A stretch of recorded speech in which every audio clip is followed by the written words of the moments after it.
salve! Sejam bem-vindos ao podcast Tá Trocando Ideia. Eu me chamo Anderson Márcio, estou aqui para mais um episódio. E hoje, novamente recebendo um convidado muito especial, que é o Luiz. Luiz, seja bem-vindo. É um prazer ter você aqui novamente. Obrigado. Muito bom, então, Luiz vai falar um pouco mais sobre a área dele, na área de psicologia, e falar sobre saúde mental, já que estamos no janeiro, que inclusive tem essa questão de janeiro branco, que é cuidar da saúde mental. Mas antes eu queria fazer um comentário, que a gente teve aqui um podcast com Isa, a blogueira estourada do Tijuquinha, e nesse podcast o Jefferson estava comigo, e a gente fez até uma brincadeira, Eu fiz a sugestão, por que você não cria um hambúrguer com o apelido que a Isa usa, que é a língua de ladeira? E o Jefferson resolveu aderir a essa brincadeira e lançou hoje, eu vi a postagem, o hambúrguer língua de ladeira, com hambúrguer artesanal. E aí teve também uma vendedora de sushi, que também não ficou por fora. Ela criou uma coxinha, que é a sushinha língua de ladeira, também aqui no Tijuquinha. Então, Isa, você foi privilegiada que ganhou 2 itens em homenagem a você, E muito bom o bate-papo ter com você e logo em breve vamos receber você aqui de novo. Luiz, seja bem-vindo, prazer ter você aqui novamente, um psicólogo assim, que eu conheci, que tem um conhecimento muito profundo na área da psicologia, E aí eu queria pedir, já tivemos um bate-papo, mas eu queria pedir que você se apresentasse novamente ao público de casa. Beleza. Boa noite, Anderson. Obrigado, mais uma vez por esse convite, essa oportunidade, estar aqui para a gente trocar ideia. Boa noite a todos que estão nos assistindo agora, e é um prazer estar aqui novamente, Meu nome é Luiz Antônio Silva Bernardo, como psicólogo, meu CRP é o 19004142, e é uma oportunidade, um prazer, e estou à disposição aí para a gente ir trocando ideias sobre a saúde mental, de janeiro a janeiro, Não tem um mês apenas para a gente cuidar da saúde mental. E o Conselho Federal de Psicologia, desde 2020, lançou a campanha de janeiro a janeiro. Então, vamos começar o primeiro mês do ano já lembrando disso, E não é só esse mês. Interessante, no caso, foi o Conselho de Medicina aqui... De Psicologia. Que expandiu, Porque assim, sempre tem um mês específico, mas resolveu expandir para que o cuidado é todo dia, na realidade, Isso, sim, essa é uma das preocupações nas campanhas de saúde mental. A questão do, por exemplo, Setembro Amarelo, eu fiz questão de não divulgar, não participar, não fazer uma coisa específica.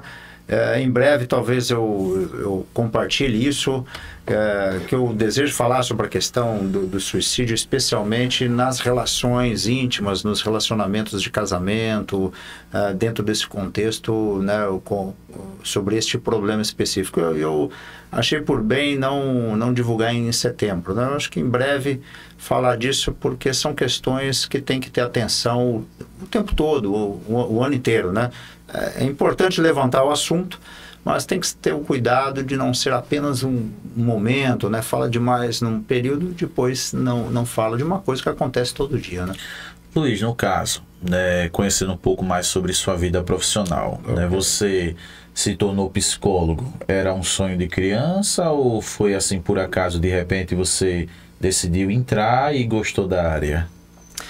Anderson, boa pergunta. É uma trajetória, uma construção, não foi sonho de criança. Eu acho que bem cedo eu sabia que existia a área, acho que no começo da adolescência, e admirava, tinha também pouca ideia, mas acredito que a partir da minha primeira formação, que foi como professor, eu fiz o magistério no ensino médio, e temos um contato ali bem importante com a psicologia, porque toda forma de educação, toda corrente pedagógica tem um fundamento numa corrente da psicologia, principalmente no passado, a ideia de corrente da psicologia. Espero hoje poder falar um pouco sobre esta ideia de que já não é mais dessa forma hoje dentro da psicologia mesmo, assim como a psicologia tem também uma base filosófica. Então foi ali naquele contato, na adolescência, no ensino médio, especificamente fazendo magistério, quando eu me tornei professor, que cresceu, esse interesse e depois culminou para eu fazer o curso de psicologia no futuro, né? Foi assim que começou, mas se você quer saber a trajetória que vem depois, né? É uma longa história. Não, mas no caso, vamos lá. Antes de entrar na área da psicologia, você era professor de criança. Fiz o magistério, então naquela época habilitava a dar aulas todas as séries infantis até a 4ª série, a antiga 4ª série. Tá? E quando eu me formei, o curioso é que a primeira atuação foi como professor substituto no estado de São Paulo. Falando um pouco da minha trajetória, eu nasci em Campinas, cidade do interior do estado de São Paulo. Embora no interior, acho que ela é maior, acho que ela começa a perder em tamanho acho que das capitais do Brasil, mais do que 10 capitais no Brasil. Ela é uma cidade com mais de 1 milhão de habitantes, né? E ali, atuando no estado de São Paulo, né, tanto no estado como na prefeitura, eu dei aulas em todas as séries, né? Naquele período até o ensino médio, todas as disciplinas, todas as matérias. Era substituto eventual, assim acho que chamado naquele ano, e realmente substituí todas as disciplinas, desde educação física até inglês. E desde a primeira série até o 3º ano do ensino médio. E depois, futuramente, com tudo que eu estudei depois, eu dei aula. Depois trabalhei concursado no Paraná também. Acho que desde aquelas séries iniciais de crianças de 2 anos e meio até a pós-graduação, né, mais recentemente. Então, na graduação, todos os níveis, né? Eu tive essa experiência como professor. Antes e depois de ser psicólogo, né? No caso, você exerceu na área de professor durante muito período ou foi por um curto período?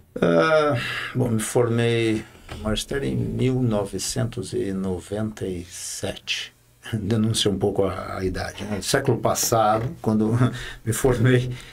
E depois me formei, trabalhei como professor até me formar em psicologia, né? Quando eu me formei, inclusive, curiosamente, eu pedi exoneração na prefeitura de uma cidade na região metropolitana de Curitiba para atuar como psicólogo, embora eu não tivesse nenhum emprego, né? Emprego de psicólogo.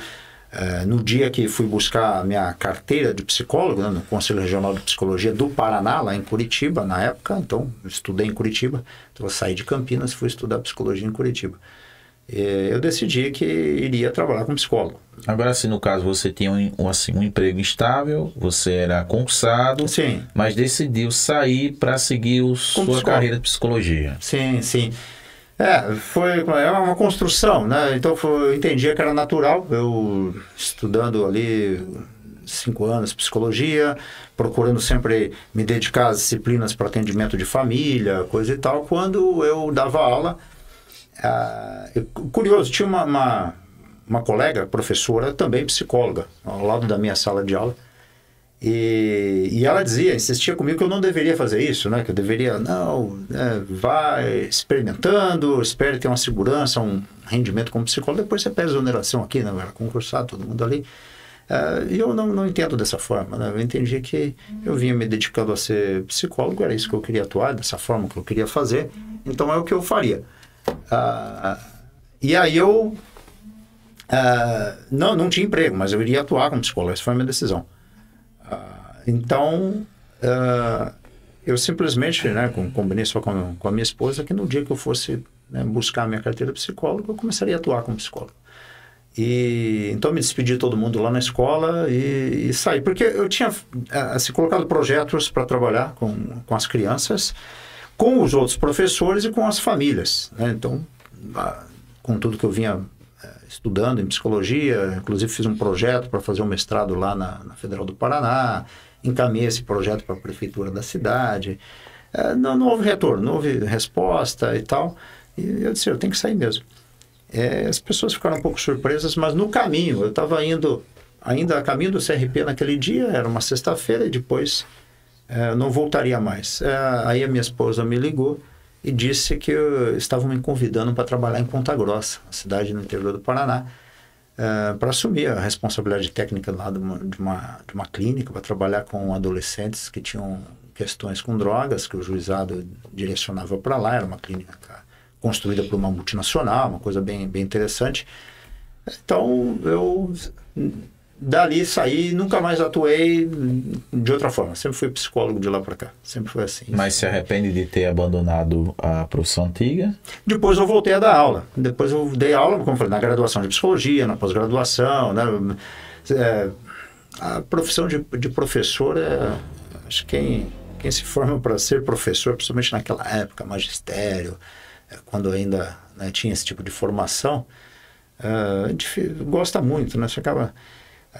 Era uma época muito interessante. A gente já estudava muitas teorias da psicologia, como Vygotsky, Emília Ferreira, Constance Camille, a pedagogia de Freinet, Piaget. Em 1994 a gente estudava tudo isso já.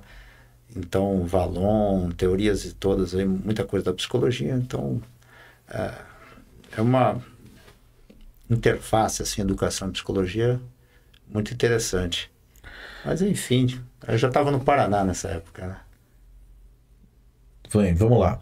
Agora entrando na sua área, né, hoje, na sua área de psicologia, né, que cuida da saúde, da mente e tal.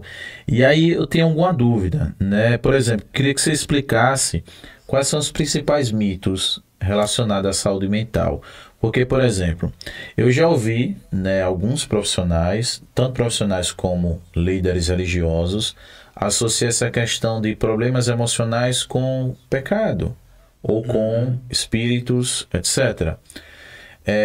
Só que assim, me parece que na psicologia, né, tem uma outra explicação, né? E aí eu queria perguntar a você, né, que você pudesse explicar, né, se há uma associação, né, assim, eu vou falar no sentido com a espiritualidade, ou se é algo assim físico, ou que independente de religião. Oh, ótimo, boa pergunta. E acho que para esclarecer vários mitos, acho que a primeira boa explicação sobre saúde mental é que a saúde mental ela não é exclusivamente uma questão de pensamentos e emoções, né? Embora nós ainda utilizamos, e sempre, acho que durante muito tempo ainda vamos utilizar a expressão mental, né? A ideia de mente, a mente ela é uma teoria, né? Existe a teoria da mente, né? A mente, na verdade, ela não existe. Onde está a mente? Né? Então, saúde mental, usamos essa expressão, mas é importante destacar que ela envolve a sua saúde física, a saúde também, a qualidade dos seus relacionamentos e da sua espiritualidade. Né? Ou seja, é um fenômeno biopsicossocial e espiritual também. Tá? Eu costumo repetir, nós temos desde a primeira página do nosso site uma explicação sobre os aspectos cognitivos, né, do nosso cérebro, tudo que ele processa, né, se há uma mente, né, o que a gente está se referindo como mente, são processos realizados por um órgão no cérebro de impulsos elétricos e trocas de substâncias químicas. Ou seja, algo puramente físico que produz as cognições, pensamentos, lembranças, ideias, imagens, né? E o nosso corpo físico, ele funciona graças a processos cognitivos também. O funcionamento do batimento cardíaco, da respiração, sudorese e tal, todos os fenômenos, nosso movimento, todo o nosso corpo físico funciona, né, de acordo com processos cognitivos, e esses são também processos físicos. Tá? E qualquer quadro de saúde mental, principalmente a saúde mental, né, transtorno mental comum, transtorno do humor, ele se caracteriza por distorções cognitivas, aspectos de pensamento, emoção, também uma saúde do seu organismo e o seu contexto psicossocial. E também é, né, permeado pelo aspecto da espiritualidade. A espiritualidade é uma característica da experiência humana. O ser humano é o único animal que vive essa dimensão da espiritualidade. Então, todas as pessoas têm alguma relação com questões que transcendem a nossa existência, nossa vida, né? Que podemos observar, como de onde viemos, para onde vamos, aspectos morais e éticos que dão sentido, que nos respondem a questões do dia a dia, e também reflexões e motivos e realizações que transcendem o sol que a gente pode ver, né? Então a espiritualidade mesmo, para quem não tem uma espécie de religião, confessa, ou mesmo dentro de uma concepção ateísta, também essa pessoa é espiritualista, ela também tem uma experiência a respeito dessa situação, dessa experiência, dessa dimensão humana. Independente de religião, as pessoas desenvolvem a sua espiritualidade e não necessariamente dentro de uma religiosidade. E tudo isso envolve a qualidade de vida, de saúde, como um todo. E a saúde mental, ela é um todo, né? Ela é integral. Não dá para pensar só a respeito de pensamentos e emoções. Então, sim, a espiritualidade perpassa isso. Mas, a partir daí, nós já podemos derrubar outros mitos. Justamente essa questão a respeito do que é um transtorno mental, que ele não existe. Não. Por exemplo, assim, podemos garantir que não há nenhuma condição de espiritualidade ou religiosidade que deixa uma pessoa imune a problemas de saúde.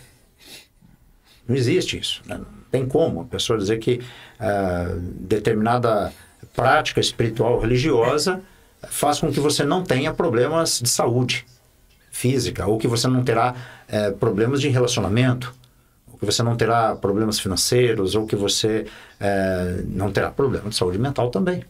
Então, isso é um outro mito, né? Não há nenhuma situação de espiritualidade que anule qualquer questão de saúde, nesse sentido. E por aí tem uma série de outros mitos, né? Que a gente pode perceber, concebendo a saúde mental dessa forma, que ela não se refere apenas a transtornos mentais. Ter um transtorno, desenvolver um transtorno mental é uma condição da sua saúde mental. Então, um outro mito é acreditar que eu só devo procurar tratamento, né? Alguma intervenção para questões de transtorno mental. Não. Você deve praticar ações de prevenção para promover a sua saúde mental. Saúde mental é algo que você cuida, promove, né, o tempo todo. Como você se alimenta, você bebe água, você faz exercício, cuida da saúde física, tem que cuidar da sua saúde mental. Então, um outro mito é achar que é uma questão que só se deve abordar quando a pessoa tem um transtorno. Não. Duas coisas diferentes. Luiz, mas assim, a psicologia, ela explica o que leva uma pessoa a ter um problema relacionado à mente? Assim, ela consegue explicar, dizer... Porque, por exemplo, né, o câncer, né, aí os médicos mostram que consumir determinadas coisas, etc., pode levar ao câncer. Uhum. A psicologia, ela explica alguma coisa, tipo, se você viver assim, pode levar a isso. Claro, claro. Isso. Compreendendo esse aspecto integral da experiência humana. Nós não somos apenas pensamentos e emoções. A psicologia, ela contribui e as próprias intervenções e tratamentos têm que ter um olhar para a saúde física, para o contexto psicossocial das pessoas, o contexto da sua prática religiosa está também relacionado a questões que podem promover ou não a saúde. Os transtornos mentais são divididos em categorias, em áreas diferentes que trazem essas respostas. Transtornos de ordem genética, transtornos do neurodesenvolvimento, transtornos do humor, transtornos do espectro da esquizofrenia. Então, realmente, os transtornos são estudados para compreender justamente suas causas também e os tratamentos. Que no caso o transtorno ele pode ser genético, mas também pode ser em outra forma? Sim. Depende do tipo de transtorno. Para ter uma ideia bem ampla, assim, bem geral, todos os transtornos possuem esses aspectos que eu expliquei, né? Psicológicos, né? Biopsicossociais e espirituais. Então, alguns transtornos necessitam de, por exemplo, intervenção medicamentosa, de qualquer forma, porque se refere a um processo de funcionamento do organismo que precisa ser equilibrado, a um funcionamento que não está correto, uma falta de substância, o cérebro precisa de um suporte para tratamento, como dentro do espectro da esquizofrenia ou dos transtornos bipolar, por exemplo. Outros transtornos têm uma característica que a psicoterapia é a primeira escolha. Não há necessidade de usar a medicação. Outros transtornos necessariamente precisam do uso da medicação num período e tem que contar com a psicoterapia. Luiz, aí eu queria que você explicasse, por exemplo, você falou sobre remédio, na utilização de remédio. Aí uma interrogação que fica na cabeça de muita gente é: se a doença é na mente, tipo na alma, na mente, então como é que vai tratar a mente com remédio se o remédio é para o corpo e não para a mente? Eu ouvi várias pessoas dizendo: não existe remédio para a mente. Porque não existe a mente. Eu disse há pouco, a mente é uma teoria. A mente não existe. Onde está a mente? Tá? Onde está a mente? O que eu disse no início, e eu gosto de deixar ali pelo menos 2 parágrafos na página do nosso site, logo na primeira, realmente apresentando esse conceito, porque é para derrubar esse mito, né? Já está superada a ideia, né? Uma discussão muito antiga, filosófica, entre essa separação entre corpo e mente. Não, eles estão integrados. Como eu disse, se o que chamamos de mente é aquilo que o nosso cérebro elabora, ele só elabora isso a partir de impulsos elétricos e substâncias químicas. Isso é físico. E, ao mesmo tempo, o nosso corpo físico funciona a partir de processos cognitivos que o cérebro produz. O seu estado emocional pode determinar a sua frequência cardíaca, por exemplo. Então, por isso que existe esta necessidade de cuidado integral. Não há como pensar a saúde de uma pessoa, né? Usamos a expressão saúde mental, mas o que é importante, né? Derrubar esse mito de que a saúde mental se refere apenas a pensamentos e emoções, sendo inclusive que as emoções se manifestam no nosso organismo físico. Nós sentimos e temos as sensações fisiológicas de um processo emocional. Por exemplo, se a pessoa vive algo com muita intensidade, aquilo pode levar a um transtorno. Aí eu vou dar um exemplo. Tem um conhecido que ele era de uma religião específica. E aí ele começou a dizer, né, ele entrou numa religião, né, que para ele Deus tem um nome e todo mundo tem que pronunciar pelo nome correto. E aí ele conversava comigo e tal, e aí ele começou a dizer para mim que ele estava tendo crise, ele estava ouvindo vozes, etc. Na época, eu encaminhei ele a uma psicóloga que ela havia me tratado na época, né, por crise de ansiedade. E aí depois de uma conversa com ela, né, que eu queria saber o que é que ele tinha, ela me disse que ele estava com traços de esquizofrenia e ele estava ouvindo vozes. E uma das vozes que ele dizia era que, como ele trabalhava no prédio, né, tipo assim, pule daí, né, esses estímulos. E aí, eu queria entender isso. Como ele era muito obcecado pela religião, pode acontecer de esse desejo obcecado levar a pessoa a ficar doente, ou a pessoa está obcecada porque ela já está doente? Depende do caso. Depende do caso. Tem que... realmente, assim, há vários sinais e sintomas que uma pessoa apresenta que podem estar presentes em transtornos diferentes. Por exemplo, uma pessoa com transtorno afetivo bipolar, tipo 1, ela pode ter surtos psicóticos. Mas isso é diferente, né? É um quadro diferente. A razão para chegar a esse ponto é diferente da pessoa que, dentro do espectro da esquizofrenia, tem como característica principal alucinações e delírios. Tem um aspecto psicótico mais presente. Então, e outras condições também, uso de substância ou outras condições de saúde física diferentes podem também contribuir para esse quadro, para esse sintoma, né? Exatamente esse sinal que é ter alucinações. auditivas, visuais, seja como for. E essas alucinações, esses delírios, os aspectos psicóticos, geralmente surgem dentro do contexto em que a pessoa vive, né? Onde está mais voltada a atenção dela, a experiência dela, o que ela considera mais importante. No caso, independente se é religião, poderia ser outra coisa. Sim, sim. O religioso é bastante comum, porque, como eu disse antes, é uma dimensão, né, inerente da existência humana. Então, é um assunto importante para muitas pessoas, é um assunto intenso para muitas pessoas. E uma pessoa que vive mais intensamente, né, esta dimensão, essa experiência espiritual, ela pode, sim, ter um significado tão sensível a ela que traz reações emocionais com certa frequência e intensidade. Se o organismo dela tem uma predisposição para esse tipo de sintoma, se o quadro dela já é de aspecto de ordem genética, para ter uma predisposição para esses sintomas, sim, dependendo do contexto, pode vir a ser um conteúdo fundamental para ela apresentar esse quadro. Só não é possível dizer, né, com o que você relatou, qual é exatamente o transtorno dela, por que foi causado, qual que é o tratamento. Tem que avaliar cada pessoa e entender essa diferença. Vamos lá. Você até comentou, né, que, por exemplo, a pessoa ela pode ficar doente psicologicamente, independente de religião ou não. Sim.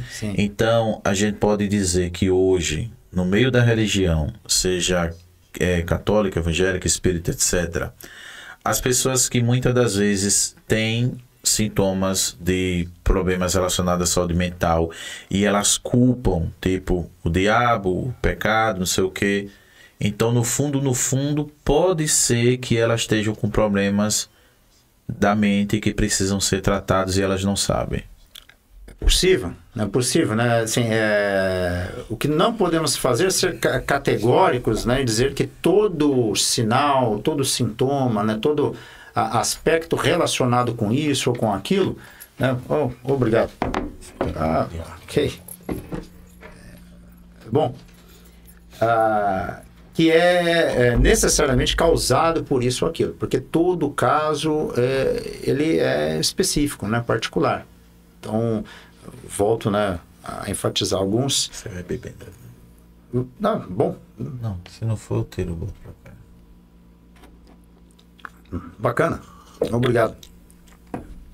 E cada pessoa, né, tem a sua experiência de vida, a sua existência, a sua trajetória. Por isso que o primeiro passo é uma avaliação fundamental, né? Mas a questão é essa, Luiz.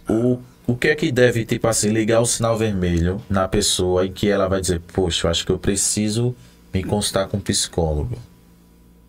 Existe um sinal? Sim.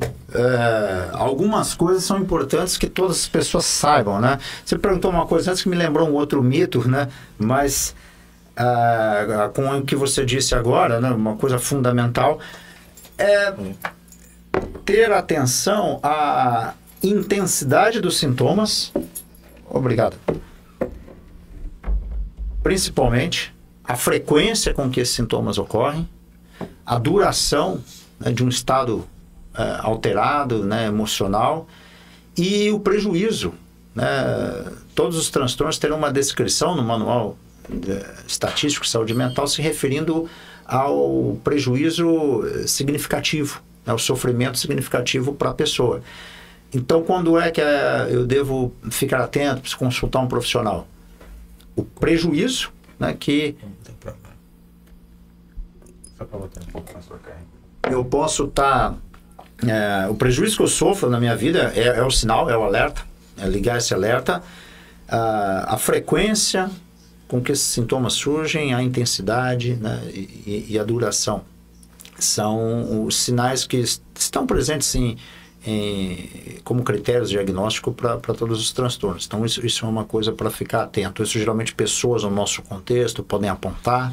Então, precisamos estar atentos com essa repercussão daquilo que eu estou vendo. Porque todos nós podemos ter traços de transtorno, podemos passar por situações, temos aí várias emoções, podemos ter dificuldades, mas o principal é estar atento a esta qualidade dos sintomas. Mas assim, independente se surgem sintomas mais com frequência ou não, o senhor acha que toda pessoa ela precisa, pelo menos uma vez na vida, se consultar com um psicólogo? E eu estou fazendo essa pergunta porque a gente teve aqui a psicóloga Valdeci, também tivemos a psicopedagoga Josi, e elas disseram que pelo menos, na verdade elas passaram que todo mundo precisa de terapia. Ela disse que no mundo que a gente vive, todo mundo precisa de terapia. Então você acredita também nisso, que todo mundo, pelo menos uma vez na vida, precisa se consultar com um psicólogo? Não. Categoricamente, não. O que todos precisam? Informação. As informações sobre saúde e saúde mental. Isso é fundamental. Isso vem de encontro com um mito, né?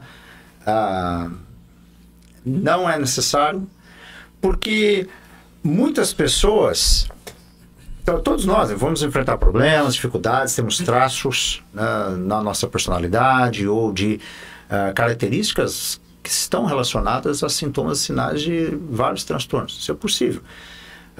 Mas a informação, o conhecimento, né, mais atual, o conhecimento das melhores evidências, né, do que explica a nossa saúde mental e dos tratamentos, devem ser difundidos muito mais na sociedade.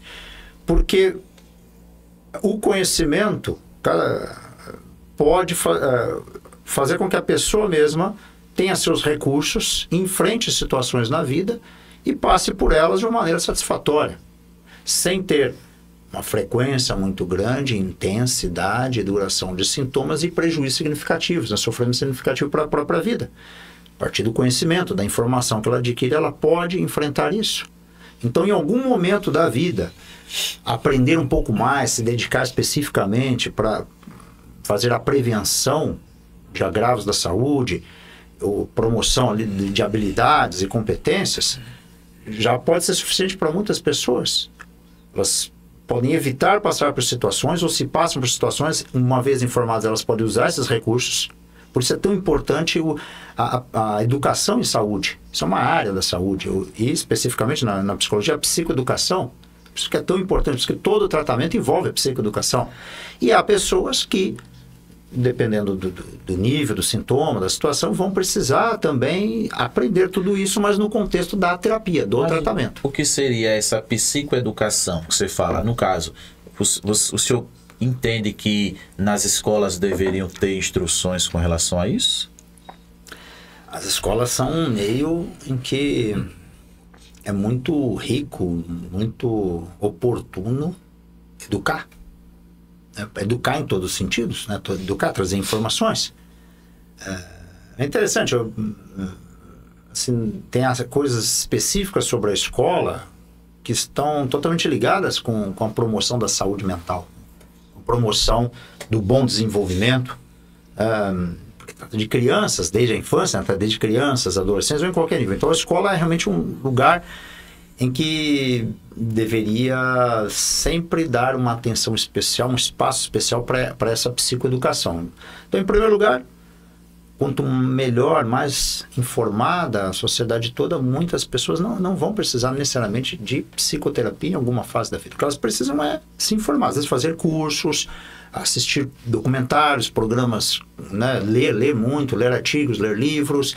Isso pode ser suficiente para muitas pessoas, muitas condições. Não é necessariamente todo mundo tem que fazer psicoterapia em alguma fase.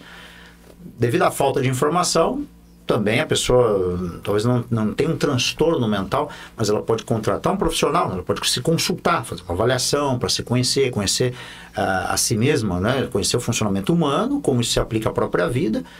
Pode se contratar um profissional e pode servir com isso que eu estou lhe dizendo. Porque todo o processo de psicoterapia envolve psicoeducação. Qualquer forma de fazer psicoterapia que não traz educação, traz informação para a pessoa, não está baseada nas melhores evidências. Está atrasado, está errado. Isso aí não deve ser mais praticado. Isso aí. Luiz, você fala muito de evidência. Quando você fala evidência, é o quê? São estudos? É importante essa pergunta diferenciar isso, né? Tem há um termo técnico simplesmente baseado em evidências, uma expressão técnica. Quando se diz que uma intervenção, um tratamento, um método, um programa de ensino, de qualquer processo de intervenção, né, com as pessoas, ou qualquer intervenção, qualquer procedimento, é baseado em evidência, tem um sentido, um significado de que aquilo já foi devidamente testado através de estudos experimentais e atingiu um certo nível de validação, e ele é reconhecido como isso aqui é baseado em evidências. Essa é uma maneira de falar sobre baseado em evidências, uma expressão técnica, e já quer dizer isso. Fora do Brasil isso é muito claro. O programa baseado em evidências, todo mundo já sabe o que está falando. É uma coisa que existe há 30, 40 anos, está consolidado. Tem esse sentido a expressão baseado em evidência. Por outro lado, são só duas palavras que a gente conversa, baseado nisso, baseado naquilo, baseado em evidências científicas e tal. Pode ser só, né, uma maneira de falar das coisas que foram estudadas, vieram de pesquisas e depois aplicadas. Pois bem, mas qual é o nível da evidência disto que alguém desenvolveu, está oferecendo, que diz que é baseado em evidência? É baseado em alguma evidência? Então, aí fica confuso, né? No caso, tem que ter evidências fortes e concretas. Por exemplo, o senhor é especialista em terapia familiar. Me parece que tem um especialista, né, que é bem reconhecido, que eu acho que é as teorias de Gottman, né? E é baseado em evidência, né? Eu acho que o senhor já comentou, né, sobre estudos e tal. Então, aí acho que traz a melhor maneira de falar sobre isso. Atualmente, principalmente no Brasil, se usa a ideia de os programas precisam ser baseados nas melhores evidências, para tentar corrigir até essa confusão que pode fazer se na nossa cultura não é popular reconhecer que a expressão baseada em evidência já quer dizer a respeito de algo consolidado. Então, hoje eu tenho observado, tenho percebido que se usa muito a expressão que devemos oferecer tratamentos baseados nas melhores evidências. Aí já ajuda as pessoas a entenderem assim, quando vão tentar argumentar e dizer, não, mas aquele tratamento também é baseado em evidência. Olha, eu li num livro. Porque tudo tem evidência. Vi no artigo. Eu teve um amigo que insistiu isso comigo, da área da educação, e eu disse, mas não é isso que eu quero dizer. E eu tinha acabado de voltar do programa de doutoramento, né? Até lembrando um pouco da minha trajetória, depois de Curitiba até chegar aqui, e no meio disso eu percebi, ele tinha dificuldade para compreender isso, justamente porque no contexto da educação não se enfatiza que a educação ela deve buscar este nível de validação científica antes de ser oferecida para as crianças. Vão alfabetizar as crianças de que jeito? Com as melhores evidências que existem de quais são os métodos, quais são as características, o que tem que estar presente para funcionar a alfabetização. Mas isso não é comum. Eu fiz magistério, nem se falava disso. Mas tinha que correr atrás para descobrir que isso existe hoje. Hoje eu sei que há décadas e décadas que sempre se buscou as melhores evidências de quais são as intervenções que funcionam bem para alfabetizar as crianças. Parece uma coisa muito lógica, mas não é comum acontecer. Então, por exemplo, dizer que um especialista, né, tem uma opinião numa hierarquia de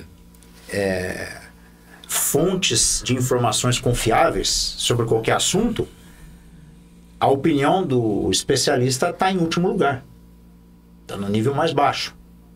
Então, está aqui como especialista, então estou aqui como especialista, mas eu não estou aqui para falar a minha opinião, porque a opinião do especialista é a mais baixa, numa hierarquia de fontes confiáveis de informações, é a que menos você deve confiar. O especialista falou, especialista deu opinião do especialista, não opinião, isso quer dizer nada.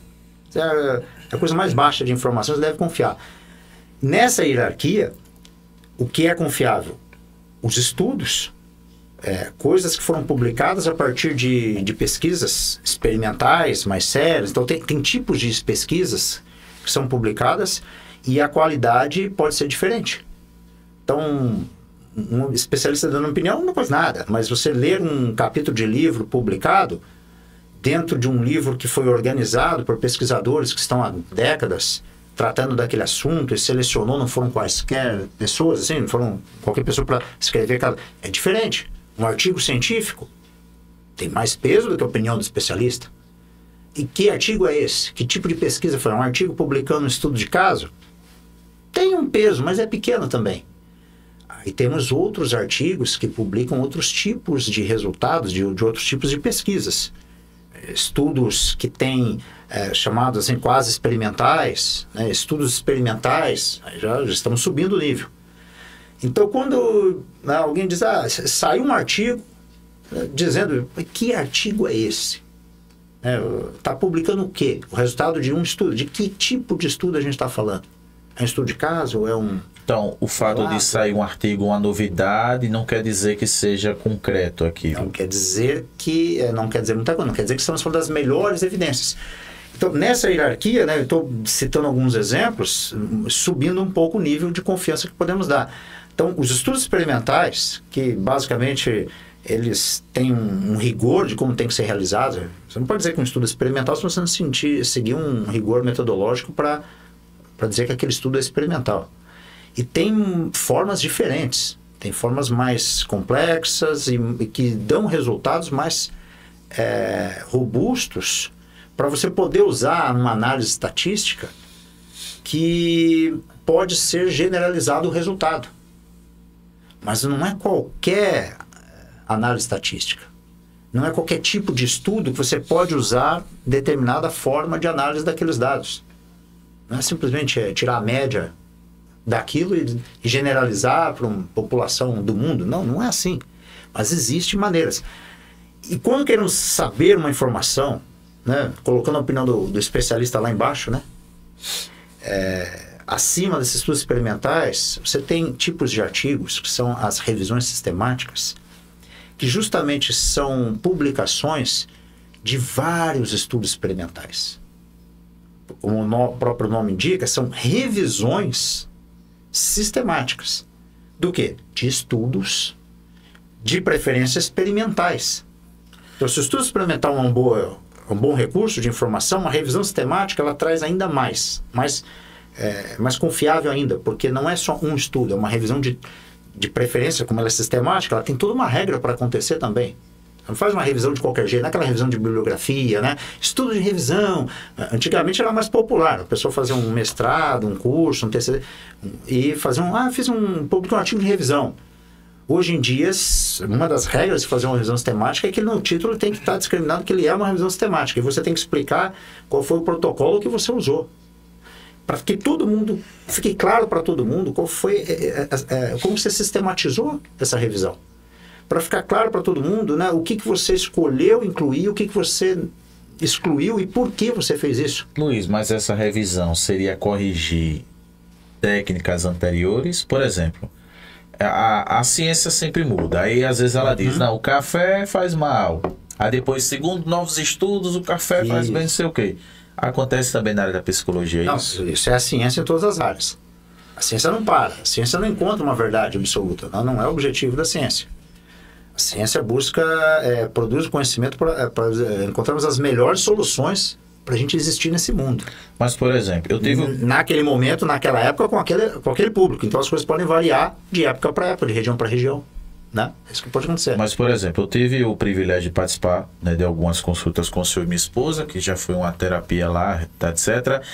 E o senhor dá uns cronograma, um texto lá para a gente responder. Né? E parece que aqueles parâmetros que você usa é baseado na ciência, e etc. O que é que acontece? Eu já me consultei com outros psicólogos e eu nunca vi fazer isso. Né? Para mim foi novidade, até minha esposa até comentou também que para ela foi novidade, né? Porque assim, o jeito de se abordar é diferente do que a gente já tem de costume. Porque a maioria dos profissionais, eu não sei se é de forma errada, mas eles ouvem um desabafo do paciente, dão conselho e tchau. Né? E assim, eu vi que a abordagem do senhor é diferente, que é o senhor utiliza textos, etc, etc. Por quê? E aí eu queria perguntar também, e esses cronograma que você usa? É cronograma que chama ou o quê? Talvez você esteja se referindo às primeiras instrumentos de avaliação. Esses papéis que você faz essa avaliação, isso é o quê? Veio de estudos comprobatórios? Sim, então. Por que eu faço assim? Você comenta, comparando até com outras experiências que teve, né? E por que eu faço assim, diferente? Né? Como eu estava explicando, né? Onde é que eu vou encontrar, onde é que nós todos vamos encontrar informações confiáveis para tomar uma decisão, para te oferecer um tratamento? Eu, como profissional, tenho obrigação de saber isso. Como qualquer profissional, principalmente da área de saúde, como qualquer médico faz. Como que o médico vai me indicar um tratamento, uma medicação, qualquer procedimento? Ele tem que buscar a informação de qual é o melhor. E nessa hierarquia de informações que eu estava explicando, tem o top da pirâmide dessa hierarquia, acima das revisões sistemáticas que eu estava dando como exemplo, que são as revisões sistemáticas com meta-análise. Meta, se referindo assim, meta-análise são as análises das análises. Então, imagine o quão amplo é, como é muito mais confiável você ler um artigo que traz os resultados de uma análise estatística, de todas as análises estatísticas, de todas as revisões sistemáticas e estudos experimentais anteriores. Então, quando se chega a uma conclusão desse artigo de revisão sistemática com a meta-análise, esse é o que está no topo da pirâmide. Né? Revisão sistemática e, melhor ainda, com a meta-análise. Então, veja como esta informação, a conclusão desse tipo de estudo, de trabalho publicado, é muito mais confiável do que lá embaixo na pirâmide, né? Os estudos de observação, relato de caso, isso e aquilo, quase experimental, e opinião de especialista. Por que eu faço dessa forma? Você viu essa diferença em relação a outros? Porque as meta-análises publicadas na área da psicologia sobre que tratamento funciona, quais são os melhores tratamentos, quais são as melhores evidências, são unânimes há décadas em apontar que a maneira certa de fazer é essa aqui. De, minimamente, sempre incluir uma avaliação inicial, que é lógico, para o profissional, com conhecimento dele, dos critérios para diagnóstico, dos livros mais bem desenvolvidos ao longo de muitas décadas, por exemplo, o DSM, né, o Manual Estatístico de Transtornos Mentais, é o melhor que a gente tem, com toda a falha, com toda a crítica, com toda coisa, mas as revisões sistemáticas com meta-análise, elas há décadas apontam que tipo de tratamento tem que ser oferecido, o que funciona na área de saúde mental. E claramente apontam para a terapia cognitivo-comportamental. A terapia cognitivo-comportamental é a terapia com as melhores evidências há décadas, que os artigos de revisões sistemáticas com meta-análise provam isso. E não é uma, não é duas, são milhares de estudos comparando. Então é obrigação do profissional buscar por esses tipos de publicações, essas informações, para saber se alguma coisa muda. E tem muita coisa sendo feita, pesquisada. Ser atualizado, né? Tem que acompanhar, sabe? Tem que saber o que... Tem que estudar. Tem que estar... Porque assim, muitos acabam se acomodando e... Tem a ver com os mitos lá para derrubar, né? Muita coisa, né? Que sobre a psicologia, esse exemplo que você deu, né? Que é uma coisa que a pessoa só vai lá para desabafar, só para falar.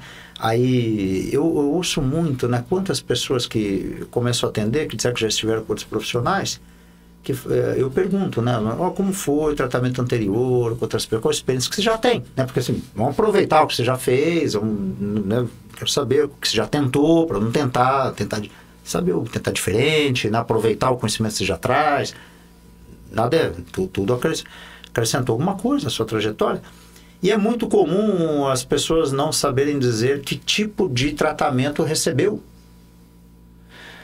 Como no Brasil ainda se fala de abordagens da psicologia, correntes da psicologia, abordagens, né? Como ainda tem essa expressão, existe essa prática ainda no Brasil, né? Uma coisa É lamentável, né? Porque não é assim que funciona nos lugares desenvolvidos. Não é assim que funciona. Luiz, então no caso, você acha que E eu pergunto e a pessoa não sabe dizer nem o nome do que foi que ela recebeu. Isso é um absurdo. Eu mesmo não sei. Né? Eu sei que eu estava com sintomas, ela olhou para mim, se eu precisar de remédio, mandou para um neurologista na época. Nesse caso, se é remédio, eu pressupõe que um médico, psiquiatra e tal, é um pouco diferente assim, a atuação dele, né? A psicóloga... Não, esse não dá remédio. Não, é o que eu tô... Aí ela olhou para mim, eu falei os sintomas, aí ela disse, não, você não tá bem, você precisa de remédio. Aí ela me encaminhou para o neurologista. E já passou remédio. Só que assim, ela não fez um teste para eu arriscar ou dizer o que é que eu Então, trago. ela pode ou não fazer. Na verdade, assim, o uso do instrumento é uma opção do profissional. Mas uma coisa é certa, tem que haver uma avaliação e um diagnóstico. Só tem tratamento, você tem um diagnóstico. Mas o não usar os instrumentos não pode levar o profissional a dar diagnósticos precipitados? Por exemplo, eu estou lendo um livro... É possível. Eu estou lendo um livro chamado Intoxicação Digital, de Augusto Cury, e ele fala sobre muitos profissionais que têm diagnosticado muitas crianças com aspecto autista sem ser, por não fazer aplicações corretas e dar laudos precipitados. Né? Então isso pode acontecer também. Né? Principalmente em casos de transtornos como este, dentro do espectro autista, que são um transtorno do neurodesenvolvimento, que não basta você saber se a pessoa tem ou não tem. Isso é a primeira parte. A primeira parte transtornos do neurodesenvolvimento envolvem isso, como o TDAH também, por exemplo. Além de realizar um processo de avaliação, e processo, quando eu digo, são horas e várias formas diferentes. Para o espectro do autismo, existem protocolos de avaliação para diagnóstico, e esse próprio protocolo de avaliação do diagnóstico pode também direcionar para compreender o futuro tratamento. Ele deve ser nesse sentido. Luiz, no caso, isso demanda um tempo. Muitas horas de atendimento, entrevista, uso...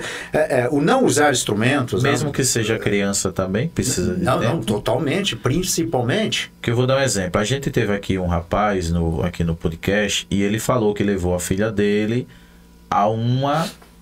Eu não sei se é uma psicóloga, eu não me recordo agora. Mas ele levou essa médica, inclusive não é aqui, é em outro local, não sei se é outro estado. E ele usa essa expressão. Ela olhou para minha filha, disse, ela tem autismo. Passou o relatório, pronto, ela tem autismo. Assim, vou dizer diagnóstico bem precipitado, sabe? Pois é, assim, é imprudente. Eu não posso dizer que o profissional acertou ou errou, mas é imprudente porque não basta o diagnóstico. Não basta ter o CID, fazer lá um laudo. É importantíssimo, principalmente na condição específica do transtorno do espectro autista, porque a pessoa tem o direito de acessar recursos, de receber um tratamento específico. Então é extremamente necessário chegar ao laudo, ter o CID, né, comprovando, isso tudo é importantíssimo. Mas não é o fim, não é a finalidade, não basta isso. Então, o processo de avaliação já me mostra também o aspecto específico desta condição na vida daquela pessoa, daquela criança, daquele indivíduo. Um exemplo do TDAH, que também é transtorno do neurodesenvolvimento, o ano passado, eu acho que eu disse da outra vez aqui, todos os meses eu estava fazendo alguma avaliação TDAH. Esse ano já comecei fazendo, assim, tem sido muito frequente com adultos. E eu sempre explico, não é um processo, e é um processo de mais de 8 horas no mínimo, com adulto, de 7 a 8 horas aí no mínimo. E não é só com a pessoa, tem que entrevistar parente, pessoas, coisas, tem que cruzar muitas informações para preencher os critérios que realmente nos apontam isso. E não é só saber se tem ou não tem. Primeiro, se é predominantemente desatento ou predomina o aspecto hiperativo, ou se é uma combinação dos dois. Aí temos que compreender o grau de gravidade, de impacto que aquilo tem na vida daquele indivíduo. Como se trata de um transtorno de neurodesenvolvimento específico que afeta as funções executivas, eu sempre vou usar instrumentos de avaliação neuropsicológica para compreender quais funções executivas estão mais ou menos afetadas, né? Tem maior ou menor deficiência, porque este resultado já aponta o caminho melhor de tratamento, né? Então não basta. O não usar instrumentos não é obrigatório, porém, o que deve ser obrigatório por ser uma característica das melhores evidências é fazer um tratamento que começa sempre com uma avaliação bem feita. Luiz, existem instrumentos, né, que você fala, Os melhores possíveis, instrumentos também, né? Não é qualquer... Há muito teste... Mas olhando para cá, para o Brasil, né, existem instrumentos de testes que foi produzido aqui pelo Brasil ou sempre é exportado de fora? Não, tem muita coisa, muita produção nacional, quanto melhor, né, que seja produzido no contexto, né, sociocultural, né, da população, que vai ser avaliada, que vai ser tratada. Sempre são melhores os produtos nacionais. Não, eu pergunto assim... Mas muita coisa é traduzida e validada para o Brasil. Muita coisa, porque as maiores pesquisas acontecem nos Estados Unidos. Eu pergunto assim porque, infelizmente, o Brasil é um pouco atrasado, sabe? Aí eu não sei se aqui produz conteúdo... Na realidade, assim, no mundo todo se traduz muito de onde mais se faz pesquisas para encontrar, né, as soluções. Então, assim, obviamente, os Estados Unidos é o que está na frente. Então, posso dizer que o berço da psicologia é lá? Da psicologia experimental, com certeza, né? Assim, a Alemanha se destacava muito, né, na produção também no final do século XIX. Mas nessa virada para o século XX, os Estados Unidos assim, se tornou...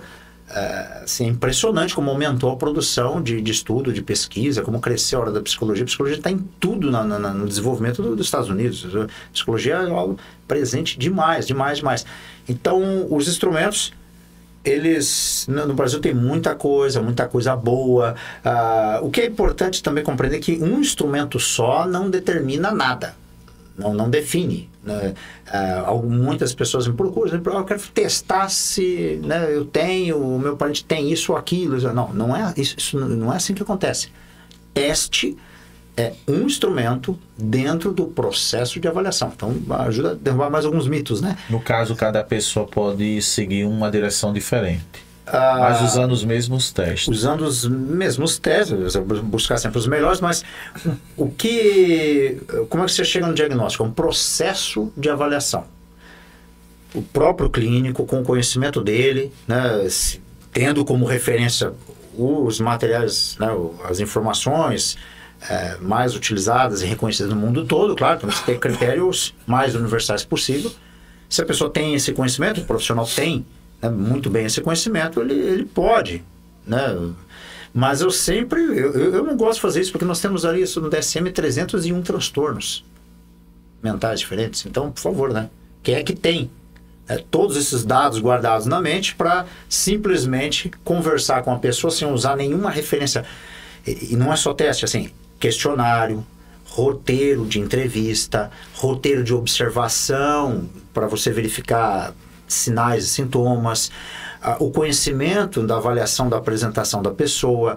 Você tem testes também para certas habilidades, certas características neurológicas principalmente, você tem escalas, você tem inventários. Então há uma série de instrumentos diferentes além do olhar clínico. Então, só olhar clínico, eu não confiaria nessa resposta, e também só teste, só responder questionário também não é suficiente. Mesmo que você se baseie naqueles melhores critérios, existe o julgamento do clínico, a expertise dele é importantíssimo. Inclusive, a expressão de quais são as melhores, o que significa trabalhar baseado nas melhores evidências. Hoje já é bem difundido, consolidado, que significa se basear pelo menos em 3 aspectos bem importantes. O primeiro é ter as informações dos estudos, como eu dei exemplo desses vários tipos de publicações sobre as intervenções com melhor evidência. Essa é uma parte do que significa você trabalhar com as melhores evidências. É ter o acesso a essas informações mais atualizadas, com maiores resultados, para o maior número de pessoas. Okay. Melhor tratamento, melhor psicoterapia para todos os transtornos mentais, sem dúvida nenhuma, é a terapia cognitivo-comportamental. Esse é um passo. O segundo é a própria expertise do profissional. Porque não basta ele ter acesso às melhores informações se ele não tiver a habilidade e o conhecimento de escolha de quais conteúdos, quais informações dentre o conjunto da melhor abordagem. E aí é o terceiro aspecto, que é a próprio paciente, cliente, que está recebendo a intervenção. Quais são as características dele? Então, o que determina você oferecer o melhor tratamento? Ter acesso à abordagem, à intervenção mais bem testada. A característica da própria pessoa e a expertise do profissional para fazer esse julgamento de como entregar para aquela pessoa aquilo que será importante para ela, baseado naquelas melhores informações. Isso depende da expertise do profissional. E de acordo com a característica da pessoa, não significa que você, então, vai atendê-la, né, vai oferecer a ela o que ela parece que gosta mais, que ela ouviu dizer que não é a terapia cognitivo-comportamental. Eu quero aquela abordagem lá que eu ouvi dizer, vi num filme, ou tratar, ou falar. Não é isso. Né? De acordo com a característica da pessoa, não significa oferecer outro tipo de tratamento que não é a melhor evidência. Mas de acordo com a característica dela, o profissional saber utilizar as melhores informações que serão úteis para a trajetória daquela pessoa, de acordo com uma avaliação inicial, que é importantíssimo. Por isso a avaliação inicial não tem como pular essa etapa.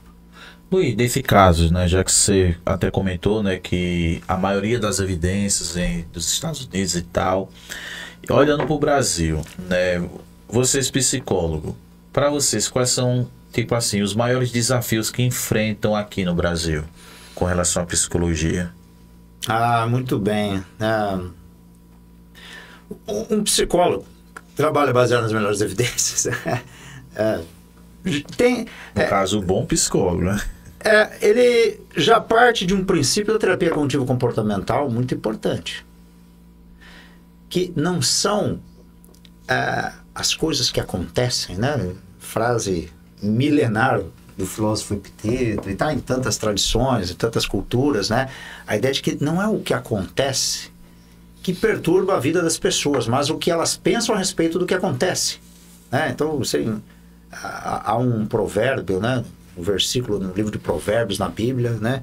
Uma referência que pode ser também comparada a esse princípio, onde de tudo o mais importante, cuide do seu coração, porque dele depende a sua vida. E coração no mundo antigo se refere a aspectos de pensamentos, né?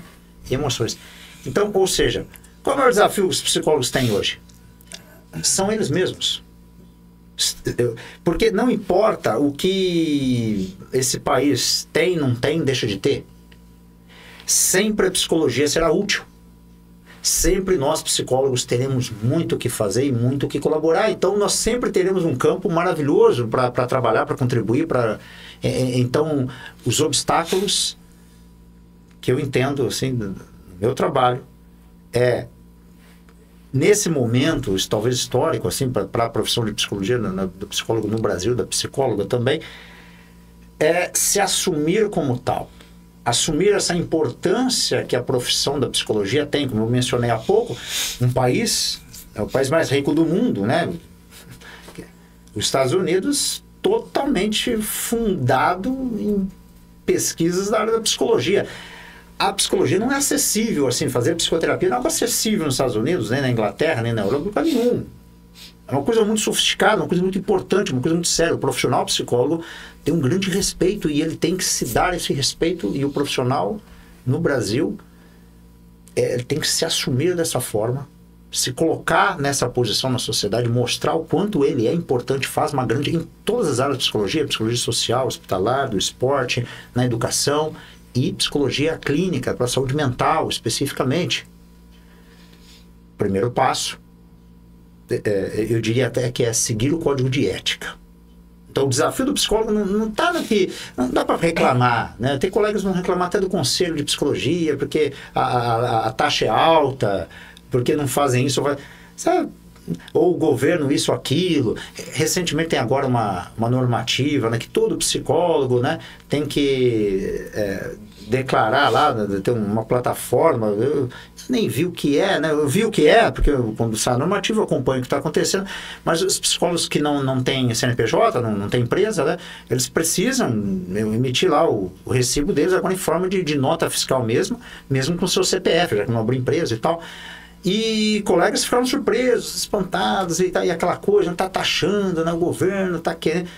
Assim, o desafio que o psicólogo enfrenta é ele mesmo superar essa condição de não se assumir como um grande profissional, alguém que representa uma ciência fundamental para a estrutura de uma nação. Olha o exemplo das grandes nações, elas então, ser profissional é muito importante. Então, seguir o código de ética, onde você vê lá no primeiro artigo, lá na linha C, lá já falando que é obrigação do psicólogo oferecer o melhor serviço possível. Baseado nas melhores, em outras palavras, né, evidências que existem na ciência para oferecer um serviço. Então, é obrigatório o psicólogo fazer isso. E a partir daí, se valorizando, mostrar, abrir empresa, emitir a nota fiscal, esperar que emprego, esperar que as políticas públicas vão, né, absorver todo o contingente de psicólogos que a cada ano se formam aí milhares no Brasil? Não. Esse código de ética que você fala é tipo assim, é como se fosse, sei lá, uma bíblia do psicólogo? Não nesse nível. Assim, não, porque, por exemplo... É o código de conduta, né? O conselho, ele existe para fiscalizar. Mas esse código de ética tem orientações que o psicólogo deve... Como ele deve atender o paciente? Que eu vou dar um exemplo. Não tecnicamente. Não, eu entendi. Porque... Mas é eticamente obrigatório que o psicólogo procure o melhor conhecimento, a melhor técnica, né, baseada no melhor conhecimento científico que existe para oferecer um tratamento. Isso independente de onde ele trabalha e quais os valores ele recebe. Totalmente, claro. Porque, por exemplo, eu tive no... Essa é uma outra condição ética também, né? É porque eu tive no Nistopiva, na emergência uma vez, foi para tratar outra coisa. Mas aí eu falei, né, que eu tinha aquele cartão de todos, né, que é aquele valor mais acessível e tal. E ele comentou, o médico que me atendeu comentou, que ele disse que também é dono de clínica, mas ele disse que independente do valor que o médico recebe lá naquele local, ele assinou um compromisso em atender o paciente da melhor forma. Claro, claro. Então isso acontece também na psicologia. Sim, com certeza. Se você trabalha numa clínica que recebe menos ou uma que recebe mais, tem que atender da mesma forma, independente do valor. Então, esse é o desafio do psicólogo. Se a clínica paga pouco, se o convênio paga pouco, né? Toda a minha trajetória, eu concordei em trabalhar a partir de relação com convênio. Acho que foram 2 anos, né? Foi até quando eu vim para Sergipe, no meio da pandemia, e eu não conhecia ninguém, né? Mas eu sempre resisti, né? Poxa, depois de tantos anos eu vou experimentar por aí. Não me arrependo, foi importante naquele momento. Eu tinha um ganho secundário nesse aspecto, que era conhecer as pessoas na cidade, né? Surgir, aparecer. Eu já atendia online, eu atendo online desde 2012, né? Desde quando não era moda. Eu fazia isso, mas eu tinha um vínculo também, era concursado, eu trabalhava numa prefeitura, né? Na região sudeste, que depois de morar no Paraná, eu voltei para o estado de São Paulo, depois de vários caminhos, pedi exoneração no lugar, assumi em outro, pedi exoneração de novo. Eu gosto de pedir exoneração, né? Então, isso que eu entendo que é o desafio do psicólogo. Assim, não tá legal a sua condição lá no serviço público, que não dá condição, não dá nem uma cadeira decente para você sentar e atender, não dá instrumento, né? Ok, faça por você. Esperar emprego, esperar o convênio pagar bem, faça por você. Curiosamente, hoje eu só atendo online, né? Tipo, não atendo ninguém. Eu atendo de convênio se a pessoa que me procurar tiver um convênio, e eu dou a nota fiscal lá para ela, faço o meu relatório, se ela usar lá para ter o reembolso daquilo que ela me pagou, ok. Né? Mas não o valor que o convênio pagaria para hoje. Eu não faria mais isso, né? Foi, como eu digo, não me arrependo de ter feito naquele período, foi uma experiência. Mas, ao mesmo tempo que é legal e começa a crescer porque muitas pessoas lhe procuram, mas ninguém costuma fazer um convênio médico para ter atendimento psicológico. Você faz convênio médico para atendimento médico, para ter internação. Muitas pessoas pagam até convênio médico e nem vão na consulta do médico do convênio, consultam um médico particular e utilizam o convênio mais para procedimentos caríssimos, tá? Internações, outras coisas que vão acabar acessando, mas elas sempre escolhem lá o profissional que quem tem esse recurso vão buscar isso, porque o valor que o profissional ganha no convênio é baixo demais e o que ele tem para oferecer acaba sendo prejudicado se ele depender só disso. Porque eu lembro que eu comecei a atender e foi legal, sucesso, legal, muitas pessoas procurando, e daqui a pouco eu tinha a agenda lotada, vários períodos na semana. Falei, não, para com isso. Aí eu comecei a abandonar os períodos. Falei, não, diminui isso, para, não. Porque hoje horas de atendimento são muito poucas assim na semana para mim, assim, eu trabalho muito produzindo, estudando, programando, desenvolvendo minhas próprias ferramentas que facilitam o meu trabalho, dando atenção para a correção das avaliações que eu faço, elaborando relatórios, estudando constantemente. Hoje estou fazendo aí, né, mais uma pós-graduação, a 4ª pós-graduação agora. Eu tenho que fazer isso para oferecer o melhor possível para as pessoas que eu atendo. E me submeter a ter um volume grande de atendimento para ganhar no volume, esse tipo de mercadológico, essa ideia melhor. Então, o profissional de psicologia, o grande desafio é ele se assumir como alguém importante, vai lá, abre a tua própria empresa, tenha seu CNPJ, ofereça seu serviço da melhor maneira possível. Mas aí tem que cobrar caro, entre caro e barato, encontre a tua solução. Tem muita coisa diferente para fazer na área da psicologia, em saúde mental, que toda a população precisa. Como eu falei no início, a informação, tem muito trabalho de educação, de psicoeducação necessário para ser feito, tem muitas estratégias diferentes. O profissional tem que ser criativo, tem que criar, não inventar da própria cabeça, né? Baseado nas melhores evidências, ele tem que oferecer de uma maneira que atinja o maior número de pessoas possível, que sirva, né? Não que ele precise atender centenas de pessoas, mas que sirva para o maior número de pessoas possível. E de maneiras que ele pode ganhar pelo que faz. Algumas coisas ele ganha mais, outras menos, mas que atinge muitas pessoas. E ele também não se sobrecarrega. Então, eu penso que esse é o desafio do psicólogo hoje, que chega pra gente. Obedece o código de ética e recuse qualquer forma de oferecer atendimento psicológico que não é baseado nas melhores evidências. Esse é um grande desafio, de se assumir com essa postura diante da sociedade. Luiz, agora, por exemplo, com relação às políticas públicas, né? Por exemplo, como é que você vê a relação entre a saúde mental e políticas públicas no Brasil, né? Especialmente em relação ao acesso ao serviço? E aí por exemplo, lá onde a gente mora, né, era um psicólogo em um posto de saúde para, tipo assim, uma comunidade toda, e ele não dava conta. Aí o que é que ele fazia? Ele fazia, eu não sei se isso é um tipo de terapia, mas era reunião em grupo. É possível. E aí o que é que acontece? Tem até uma pessoa que, um parente meu, que fazia parte desse grupo, e ele disse que esse grupo não estava legal, porque ele estava absorvendo o problema dos outros. E todo desabafava, né? E aí ele preferia abordagem que seja assim, sim, um a um. Individual. E no caso? Como que vai dar conta na Como é que um vai dar conta? É ótima pergunta, porque esclarece outro mito, né? Assim, esse é um problema aqui na Inglaterra, e nos Estados Unidos e no mundo. Assim, eu tenho pessoas que estão nos Estados Unidos, estão na Inglaterra, né? Então eu conheço um pouco da realidade que algumas pessoas enfrentam ao buscar recursos e tal. Recentemente também eu ouvi alguém afirmando sobre essa realidade na Inglaterra, né? Então vamos ter lá uma referência num país rico, né? Nunca, nenhum lugar, nenhuma política pública vai dar conta de todas as necessidades individuais das pessoas. Isso não existe. Por isso que eu, inclusive, enfatizei no início, nem todo mundo precisa exatamente fazer psicoterapia. Então, uma estratégia que se tem sido praticada assim, nos países, né, da Europa, os países desenvolvidos, há muito trabalho em educação, em psicoeducação, difundir as informações, estratégias de atendimentos diferentes.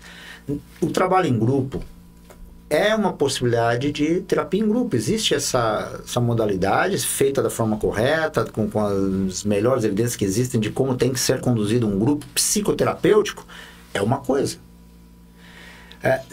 Tem grupo com motivos diferentes. O grupo educativo, por exemplo, ele não vai envolver as pessoas falando as suas questões individuais. É um grupo onde se passa informação. É diferente a característica. Eu faço grupos psicoeducativos e procuro deixar sempre bem claro isso. A pessoa tem a expectativa de participar de um grupo terapêutico, não é esse o objetivo do grupo psicoeducativo. Então não vão as pessoas ficarem falando, e falam bastante, contam mais e tal. E existe um espaço para isso, mas é diferente. Então, o primeiro caminho, né, das políticas públicas é trabalhar baseado nas melhores evidências para intervenções de acordo com essas realidades. E existe estudo, existe programa, existe coisas validadas que se aplicam às populações diversas. Então, partindo desta postura, já se resolve muita coisa. Porque começa a diminuir o número de pessoas que realmente precisariam de intervenções específicas de atendimento individual. Já por manter níveis diferentes de intervenção em funcionamento. A primeira decisão de um gestor público seria coordenar a sua equipe para que as pessoas pesquisassem e encontrassem essas soluções, porque elas existem no mundo, está aí publicado, está aí divulgado. Existe solução para isso. Existem níveis de intervenções diferentes, que mantêm todos eles funcionando. Há teóricos importantíssimos que há décadas já estudam isso, desde a década de 80. Então, na política pública, há uma necessidade de trabalhar de forma intersetorial. Você falava agora há pouco da escola, né? Por exemplo, nas prefeituras que eu trabalhei, das quais pedi exoneração, tanto no Paraná como em São Paulo, eu tive o privilégio de atuar de forma intersetorial, né? Trabalhei tanto no setor da assistência social quanto no setor da saúde em ambos nessas cidades, nesses estados.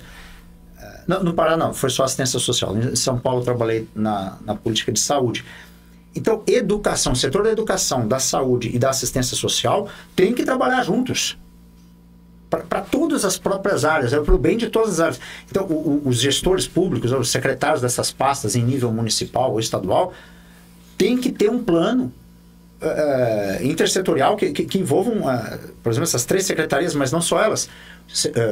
Sistema judiciário, o terceiro setor, tem que trabalhar juntos, que é fortalecendo o tal do Sistema de Garantia de Direitos, o SGD. Numa das prefeituras que eu trabalhei, nós tínhamos reuniões quinzenais, mensais, não sei, na sala da juíza da vara da infância. E eram os representantes, eu era coordenador de CREAS, então estive na gestão de um equipamento de assistência social. Tinham coordenadores do CRAS, tinha o pessoal coordenador do CAPS, coordenadora da unidade de saúde específica para adolescência, o pessoal tinha o promotor, a juíza, juntos das casas de abrigo, o conselho tutelar, vários representantes, em reuniões regulares, discutindo até casos específicos. Porque a saúde mental, um outro grande mito, ela não é uma questão individual. Como eu falei no início, a condição de saúde depende de aspectos de pensamento, emoção, mas também relacionamentos, condição física, fisiológica, biológica, econômica, cultural, social, espiritual. Então, todos os setores têm que trabalhar juntos. As próprias diretrizes normativas desses setores pressupõem isso. Então, no mínimo, os secretários têm que ter esse plano e os seus coordenadores, diretores, setores, sei lá, em outros níveis, ele precisa dizer para a sua equipe ter algumas reuniões regulares para ter planos que possam criar essa intersetorialidade, essas interfaces de ações dentro da escola, por exemplo, que repercutem na promoção da saúde mental, que na assistência social sejam difundidas informações de educação, que na Secretaria de Saúde, especificamente, também se promova acesso a recursos sociais. E temos profissionais em todos os setores que poderiam trabalhar em todos eles, né, como psicólogos, assistentes sociais, psicopedagogos, pedagogos, advogados, esse é o caminho, né, dentro da política pública no Brasil para a promoção da saúde mental, né, e tratamento também. A própria saúde mental é pensada na saúde como rede de atenção psicossocial, toda a RAPS. Então, o CAPS é um dos equipamentos da RAPS, que envolve hospital, envolve internação, envolve unidade de saúde básica, envolve vários outros equipamentos de saúde que também devem contar com os da assistência social. E a escola também tem que trabalhar em parceria, tem que ter plano, tem que ter reunião regular, não para saber o que está acontecendo, o que estão precisando um do outro, mas para dar andamento em uma maneira de criar um fluxo e protocolo de integração disso tudo. Isso é promover saúde. Saúde, sempre repetir, não é uma coisa mental, né? Apenas. Mental é a expressão que a gente usa para a gente saber do que tipo de saúde a gente está falando. Mas não é só isso. Então, não sei se isso responde a sua pergunta, pensar a saúde mental dentro das políticas públicas diante de uma demanda absurda que nem a Inglaterra vai vencer com a população dela. Mas aí as escolas iriam carecer de ter psicólogos de plantão, por exemplo. Não precisa disso. Esse é um caminho. O psicólogo escolar, ele tem uma função específica dessa área de atuação do psicólogo, que não é a do psicólogo clínico. Não é um psicólogo de plantão para atender os casos, fazer atendimentos, psicoterapias com as necessidades daquela. Não. É o profissional que vai... a especificidade, né, do psicólogo, quando ele é... O psicólogo, ele é psicopedagogo por formação. Todo psicólogo é um psicopedagogo. É uma da área que ele pode atuar. E tem também especialização em psicopedagogia. E tem a faculdade de psicopedagogia, ela é recente até, a formação dessa profissão. Mas o psicólogo, ele é um psicopedagogo. Claro que convém que ele se especialize mais no serviço psicopedagógico para atuar dentro da escola. Mas o papel dele lá não é fazer psicoterapia. Isso é muito importante. E muitas questões de saúde mental, elas são muito mais pertinentes de se trabalhar na educação do que propriamente na saúde, na área da saúde. Por exemplo, o transtorno do espectro autista. É muito mais uma questão de educação, de desenvolvimento, do que exatamente atendimento clínico. Talvez seja um mito também para... Uma coisa muito comum, né? Eu atendo muitas famílias assim, que têm crianças e membros do espectro autista, e eu não faço a intervenção específica com a criança, com a pessoa com espectro autista, porque eu reconheço qual é a melhor intervenção baseada na melhor evidência, né? Nesse caso, assim, genericamente, a terapia cognitivo-comportamental é a melhor psicoterapia para todos os transtornos mentais. Mas, de fato, assim, a terapia cognitivo-comportamental compreendendo esse aspecto também da terapia comportamental, da ciência comportamental e cognitiva. Porque o transtorno espectro autista é a intervenção baseada em análise do comportamento aplicada, que é comportamental. Então, tem que estar dentro desse grande guarda-chuva da ciência, né, cognitivista e comportamental. Então, para o autismo, é a intervenção, né, baseada na análise do comportamento aplicada, que é a base de uma educação baseada nas melhores evidências. Então, se as escolas já funcionassem desse jeito, o próprio ambiente promoveria de uma maneira muito mais fácil o desenvolvimento das crianças com necessidades especiais de neurodesenvolvimento, seja do transtorno do espectro autista, TDAH, transtornos de aprendizagem, o próprio transtorno opositor desafiante. Se a escola já funcionasse assim. Então, o modo como a escola funciona é fundamental para promover a saúde mental. Não baseada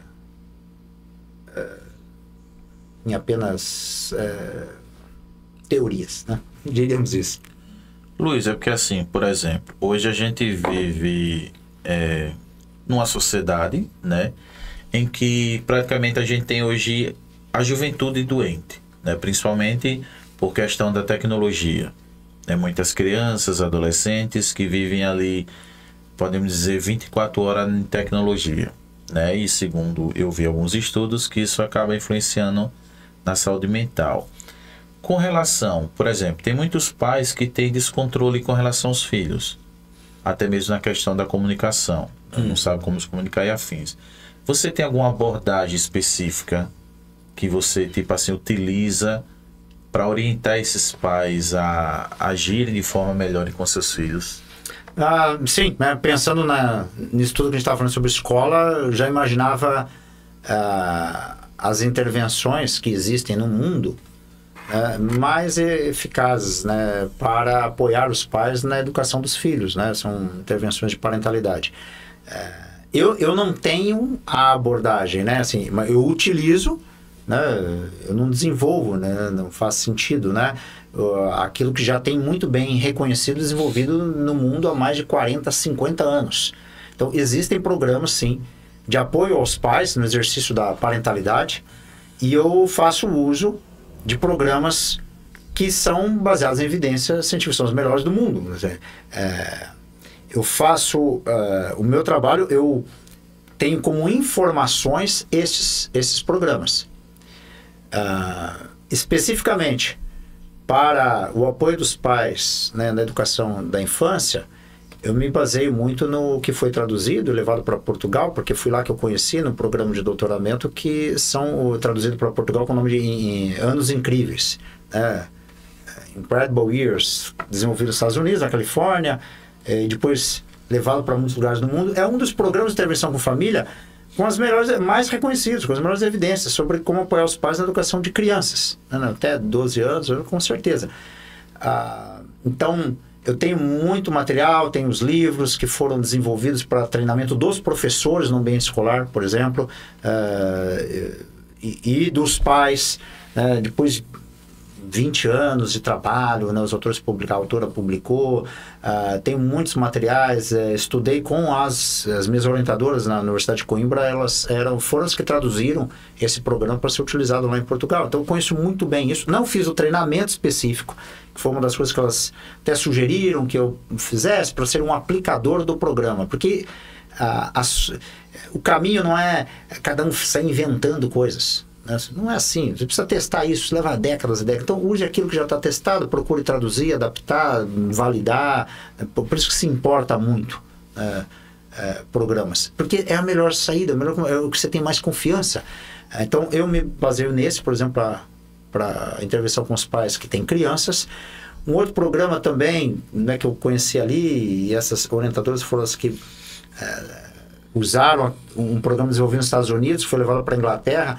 Ele tem imagens, né, cada vez mais avançado, Parent Wisely, que foi traduzido em Portugal como Parentalidade Sábia, especificamente para a fase da adolescência. Então é um programa bem educativo, né, com imagens de vídeo. Então as famílias assistem cenas típicas de famílias lidando com situações comuns na educação dos filhos na adolescência. Essas cenas mostram exemplos do que funciona, sempre uma cena com um problema típico, né? E 3 possíveis soluções. Geralmente 2 que não funcionam bem e a mais adequada, que são dramatizações da aplicação daqueles conceitos que foram estudados durante 4, 5 décadas. Com estudos experimentais, revisões sistemáticas, até com... Não sei se tem já meta-análise, então o nível de evidência é bem alto. Eu fiz uma revisão sistemática, justamente foi minha tarefa na Universidade de Coimbra, durante quase um ano, pesquisando os artigos que são publicados em inglês, lógico. Assim, se tem uma coisa bem publicada, está em inglês, porque essa é a linguagem da ciência no mundo, e ponto final.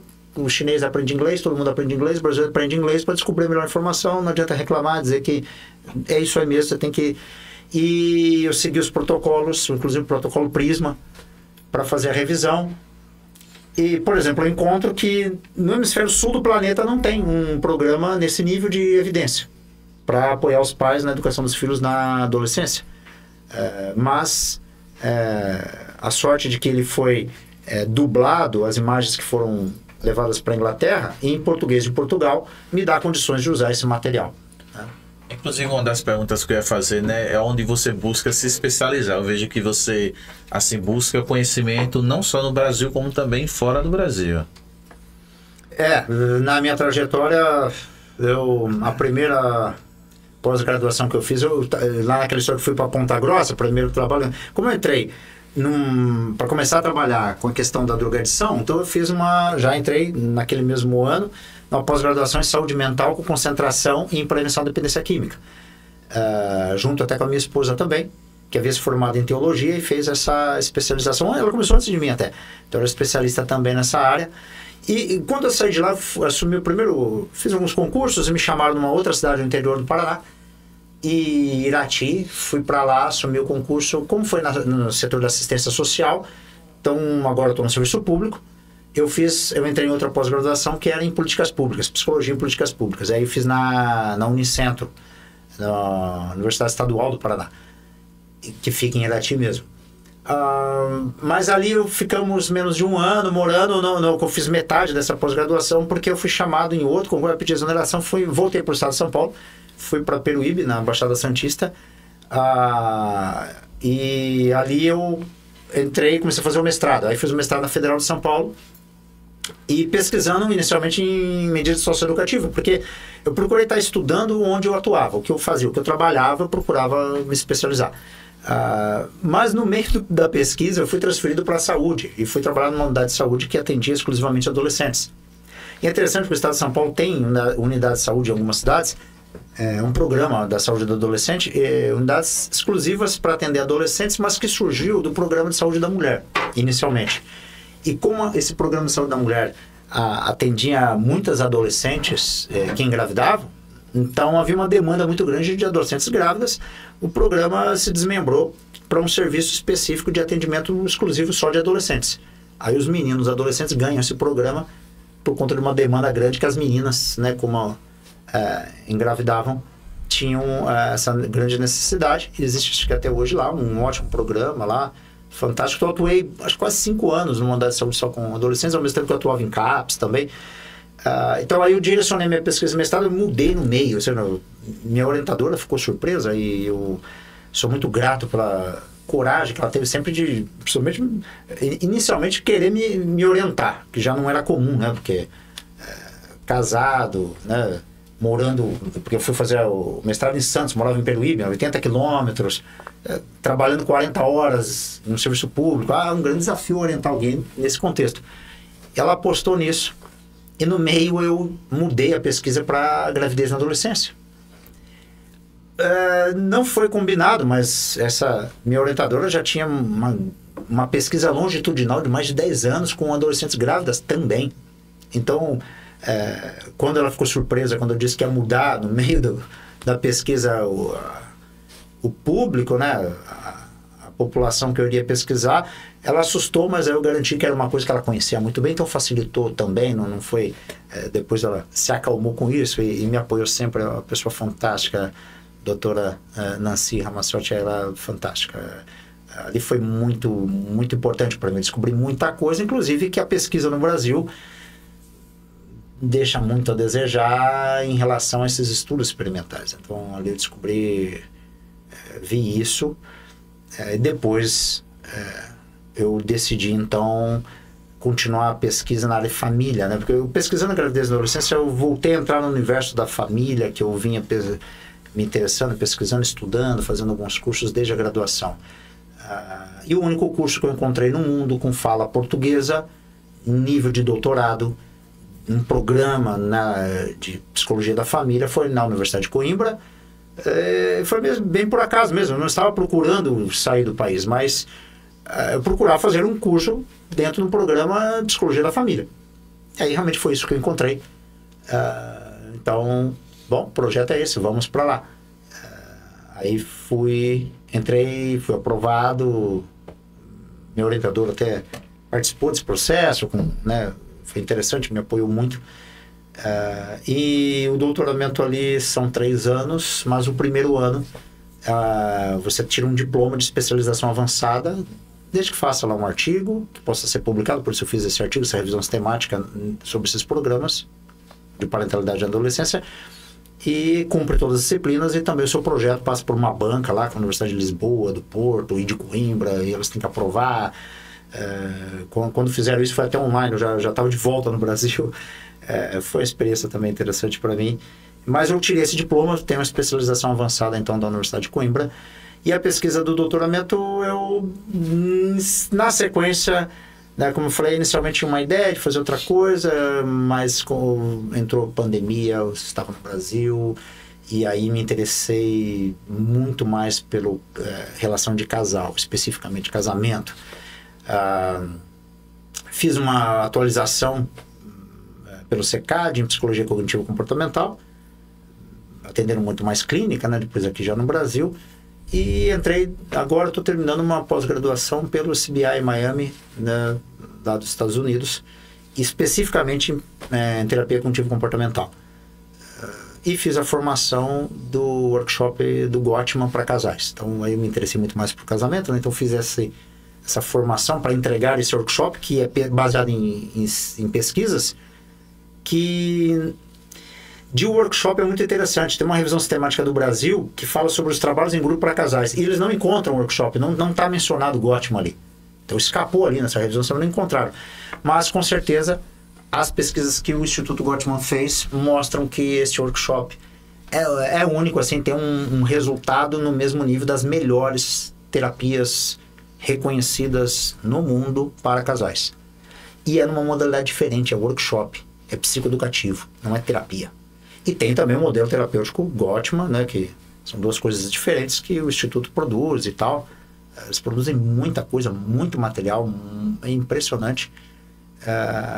E já tem muitos estudos comparando as terapias de casal mais reconhecidas com as intervenções Gottman, e os efeitos têm sido o mesmo. Então, ou seja, verdadeiramente uma intervenção para casais única, né? Essa do workshop especificamente, né? As terapias têm bons reconhecimentos, mas também com base em terapia cognitivo comportamental. Mas o workshop é coisa única, né? Então, enfim, isso é o que eu mais recente tenho estudado, né? Eu terminei o workshop há pouco tempo, já tenho oferecido, tenho feito com alguns grupos e faço mais essa pós-graduação. De lá para cá, é isso que eu tenho feito. É muito estudo, né? Muita especialização. Não, pode parar. Não, e agora, tirar uma dúvida, né? Já que você disse que faz essa aplicação em grupos, né? Eu vejo que você atua também com grupos, né? Através de rede social. Você atua bastante na telemedicina, né, através da tecnologia. Uhum. Cientificamente, é comprovado que os resultados são o mesmo, porque muitas pessoas têm dúvida, né? Uhum. Se ela tem uma consulta virtual, vai ter o mesmo efeito que ter presencial. Perfeito, né? E tem estudos recentes fazendo revisões também dos resultados, fazendo essa comparação. Houve muito esse interesse durante a pandemia, principalmente, fechou tudo. E os resultados apontam mesmo o maior efeito até quando a terapia é online. Então, assim, hoje, reconhecidamente, por resultados de estudos, apontam isso. Se fosse uma aula, eu tinha que dar o artigo exato que traz essa informação, mas aqui a gente está só trocando ideia, né? Mas quando... Eu não tenho exatamente a referência para dar, mas seguramente... Mas quando eu for fazer o corte, eu vou botar o artigozinho lá na descrição. Legal. Porque, por exemplo, eu tive a experiência de participar online com você e para mim foi muito produtivo. Minha esposa, que não gostava, para ela só funcionava presencialmente, ela mudou de ideia, né? Ela vê que funciona virtualmente, porque assim, é praticamente a mesma coisa, né? A diferença é que está distante. E essa modalidade, né, dá a possibilidade das pessoas, por exemplo, Portugal, etc., ter uma consulta com um dos melhores psicólogos do Brasil. Não, obrigado pelo elogio, e a todos, né? Tem toda modalidade de intervenção tem vantagens e desvantagens, isso é claro, né? Os estudos que são feitos procuram identificar quais são os elementos, né, os fatores ali, quais contingências ali, são fatores que moderam, né, ou são mediadores ou moderadores desse impacto. Então, tem vantagem e desvantagem em todo tipo de intervenção, né? Claro que presencialmente existe alguma vantagem em algum aspecto, claro, né? Talvez a percepção de algum detalhe, né? A pessoa, a preferência dela, em conversar ao vivo com alguém. Mas, por outro lado, né, online tem uma série de vantagens que o mundo atual valoriza muito, como tempo economizado, custos de deslocamento, tanto para o cliente, para o profissional, custos de ambiente, de sala, praticidade, uma série de, inclusive recursos. Assim, nos meus atendimentos eu gosto muito de usar recursos. As melhores intervenções no mundo hoje, terapêuticas, para grupo, para indivíduos, elas envolvem o psicoeducação com conteúdo audiovisual. No atendimento online é muito rápido você mudar de uma coisa para outra, compartilhar ou já deixar tudo preparado. E às vezes num improviso, uma necessidade de acessar um material já está aqui mesmo na conversa, já é possível enviar, mostrar. Hoje eu desenvolvo muitas ferramentas, como eu passo muito tempo desenvolvendo ferramentas, que eu vou adaptando as velhas planilhas que a gente sempre utilizou na terapia cognitivo-comportamental, né, de registro, de automonitoramento, uma série de coisas. Eu crio formulários que podem ser preenchidos, facilitando para que a pessoa utilize o próprio celular, não precisa imprimir, não precisa escrever. Tem pessoas que ainda preferem escrever e tal. Eu falo, olha, pode imprimir esse papel, ou pode usar isso só como um modelo, faz seu rabisco lá na sua folha de sulfite em branco, porque foi assim que a gente começou a terapia boa, que sempre funcionou há décadas, ela sempre foi assim também, não tem problema. Mas há uma gama de possibilidades que eu gosto muito, valorizo muito e fico feliz de ver resultados de pesquisas que mostram que é tanto quanto até superior em alguns contextos o resultado. Mas é muito bom, né, ver que também tem resultado positivo e as pessoas têm essa comodidade de poder fazer à distância. Luiz, bate-papo muito bom, né? Assim, foi bem esclarecedor.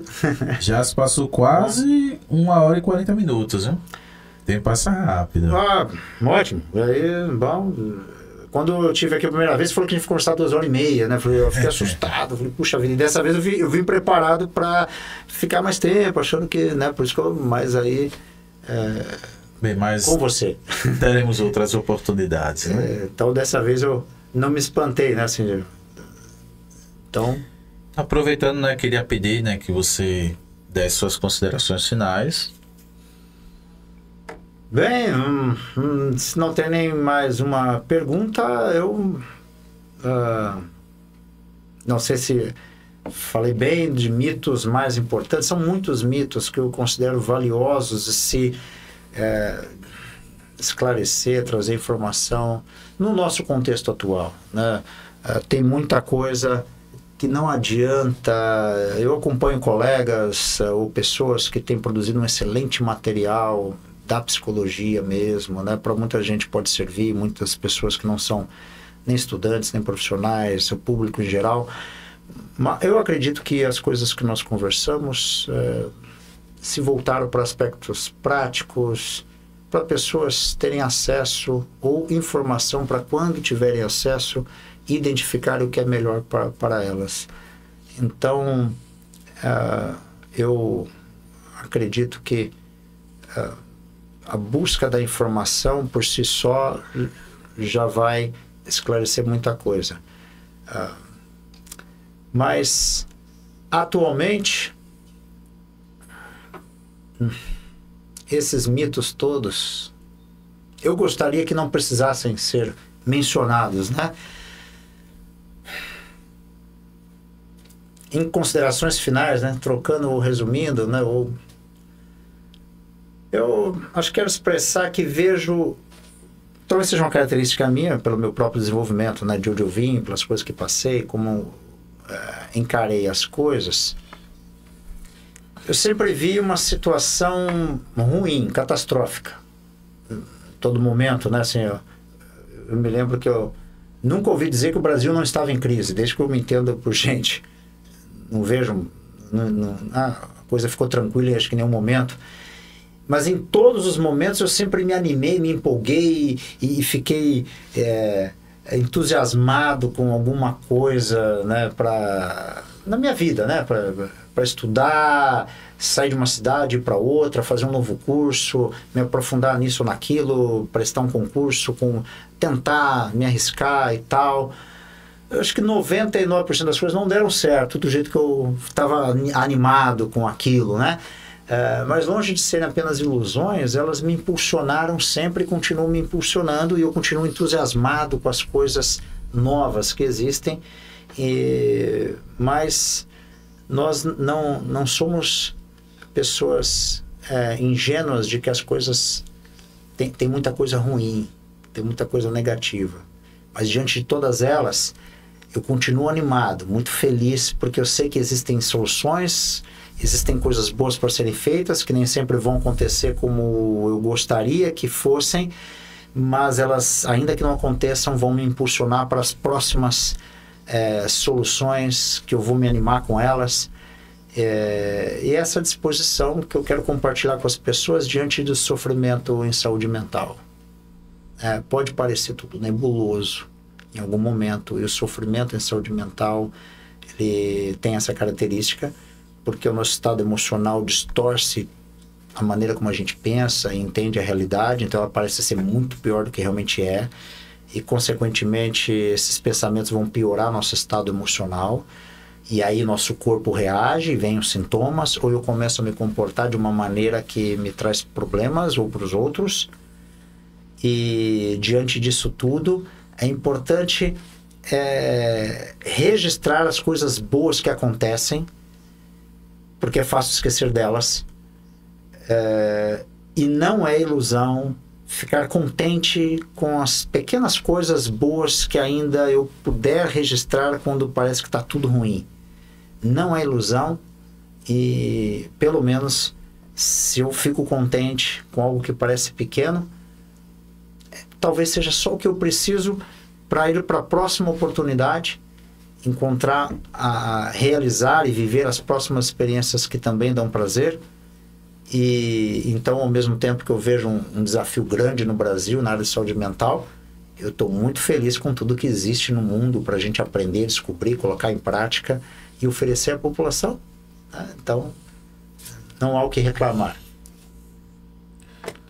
Muito bom, né? Aproveitando o pessoal de casa, possam seguir o Luiz, né, nas redes sociais, vou deixar aqui na descrição, né? Se quiserem entrar em contato com o Luiz, né, tem algum número específico que as pessoas podem entrar em contato?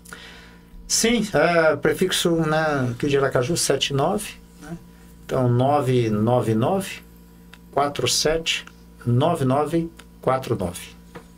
Bom, quero agradecer pelo convite, Anderson, né, agradecer o seu trabalho e agradecer a todos que também estão nos assistindo. Muito obrigado mais uma vez pela oportunidade. Espero que isso tenha sido útil e continue, né, sendo útil para as pessoas. Muito bom. Então foi um bate-papo muito bom, né? Acredito que tenha sido produtivo não só para nós, também como para vocês. E agradecemos, né, por vocês acompanhar o nosso conteúdo. Como sempre, possa deixar, né, aquele joinha no vídeo, seguir o nosso canal. E é isso. Bacana. Muito obrigado pela companhia de estar aqui conosco e até a próxima.